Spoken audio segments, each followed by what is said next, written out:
दामन पे कोई छींट ना पहलू पे कोई दाग, तुम कत्ल करो हो कि करामात करो हो। नो वन किल जेसिका, या आपने फिल्म देखी होगी, ये शेर सुना होगा।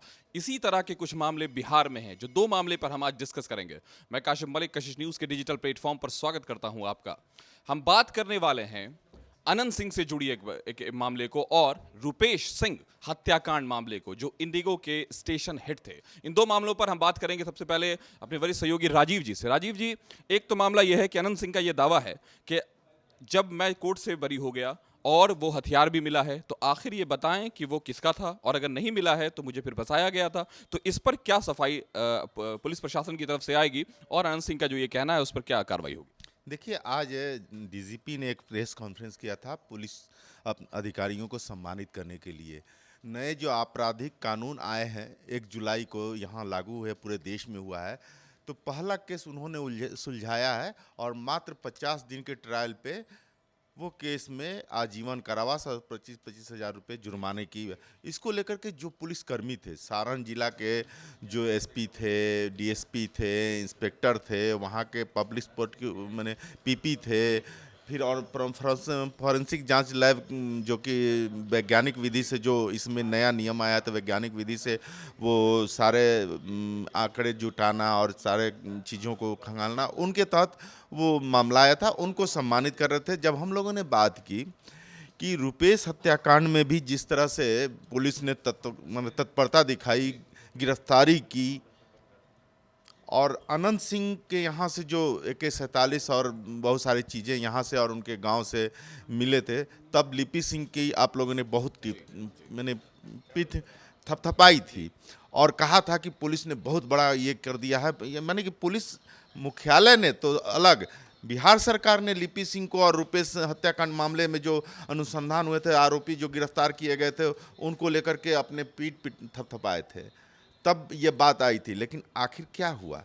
रुपेश हत्याकांड के जो आरोपी थे, जिनको गिरफ्तार किया गया था, जिसके लिए बिहार सरकार से लेकर के बिहार पुलिस ने पीठ थपथपाया था, अनंत सिंह के यहाँ जो 147 मिलने की बात हुई थी, हालांकि अनंत सिंह आज हाई कोर्ट से रिहा हो गए हैं।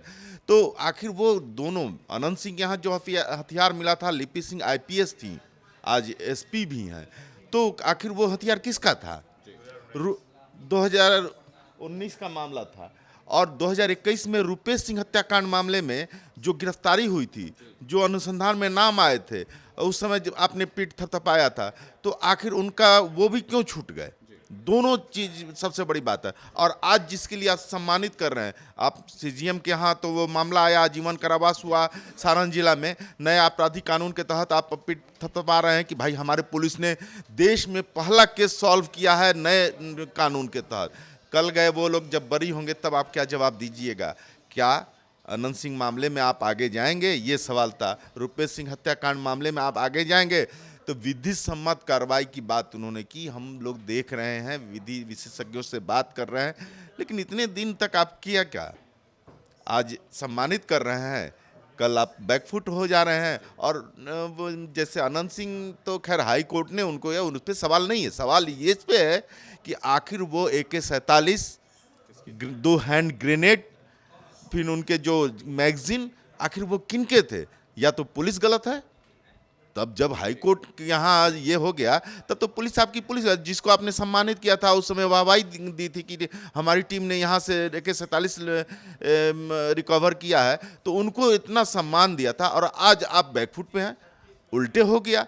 अनंत सिंह को हाई कोर्ट से रिहाई मिल गई, तो आखिर आप उसमें दोषी कौन है? AK-47 आपकी पुलिस की रखी हुई थी क्या, या फिर किसी और अपराधी का? तो वो तो क्लियर होना चाहिए। ये सवाल था। तो सवाल ये उठता है कि आखिर दोषी कौन है। हम इस पर अपने वरीय सहयोगी आशुतोष जी से बात करेंगे। आशुतोष जी, बताएं कि जिस तरह के हालात और जिस तरह के सवाल अब उठने लगे कि आखिर कौन दोषी है। अगर कोई दोषी नहीं है तो फिर वो जो चीज़ें जखीरे मिले वो किन के हैं, रुपेश हत्याकांड का मामला क्या है, और फिर ये सवाल खड़ा होता है कि आखिर इन स्थिति में अगर बरी कर दिया जाता है तो फिर दोषी कौन है?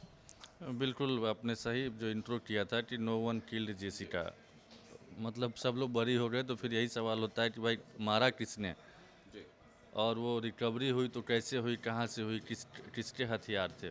एक मामला 2019 का है, जब अनंत सिंह के घर पर कथित तौर पर रिकवरी दर्शाई गई थी, और उसी वाले मामले में वो 5-6 साल तक जेल में भी रहे, और पिछले दिनों पटना हाई कोर्ट से उनकी रिहाई हुई, बरी हो गए वो।